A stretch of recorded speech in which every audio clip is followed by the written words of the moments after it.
Hi! இன்னைக்கு வந்து பார்த்தீங்கன்னா, காலையிலேயே கொஞ்சம் லேட்டாக தான் எழுந்திரிச்சேன். எனக்கு 8:30 மணிக்கு தான் எழுந்திரிச்சேன். ஏன்னா, இன்றைக்கி ரக்ஷாபந்தன். அதனால எல்லோரும் வீட்டில் இருந்தாங்க. அதனால தான்.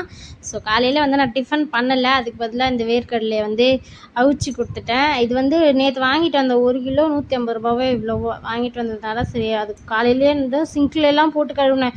ஏன்னா, அவ்வளோ மண் சிங்க்கு நான் காட்டுறதுக்கு மறந்துட்டேன். சிங்கில் ஃபுல்லாக மண். அதுக்கப்புறம் வேக வச்சு எடுத்துகிட்டு, அதுவே எல்லாருக்கும் கொடுத்துட்டு, அப்புறம் கொஞ்சம் நேரம் கழிச்சு டீ, அப்புறமா பசங்களுக்கு பால் ஆற்றி கொடுத்தேன். பாலெல்லாம் கொடுத்துட்டு அதுக்கப்புறமா சாப்பாடு தான் செஞ்சேன். சாப்பாட்டில் முருங்கைக்காய் சாம்பார், அப்புறம் சாப்பாடு, அப்புறம் முட்டை ஃப்ரை பண்ணி வச்சுருந்தேன். அதுக்கப்புறம் கிச்சன் எப்படி இருக்குது பார்த்தீங்களா? இதெல்லாம் க்ளீன் பண்ணி எல்லாம் எடுத்து வச்சுட்டு தான் நான் ரெடி ஆகிறதுக்கே போனேன். ஸோ காலையில் இவ்வளோ தான் நான் வேலை பார்த்தேன். அதுக்கப்புறமா கவிழ் நடுவில் அம்மா நல்லா இருக்கா பாருமா அப்படின்னு சொல்லி சொன்னான். அவன் ட்ரெஸ் பண்ணியிருந்தான். அவங்க மாமா அயர்ன் பண்ணி கொடுத்தாங்களாம். அதனால் நல்லா இருக்குடா அப்படின்னு சொல்லிட்டு அவங்ககிட்ட பேசிவிட்டு கிச்சனெல்லாம் க்ளீன் பண்ணி. ஸோ இன்றைக்கி மார்னிங் விலாக் இவ்வளோ தான். மதியத்துக்கு மேலே வரும் விலாக்லாம்.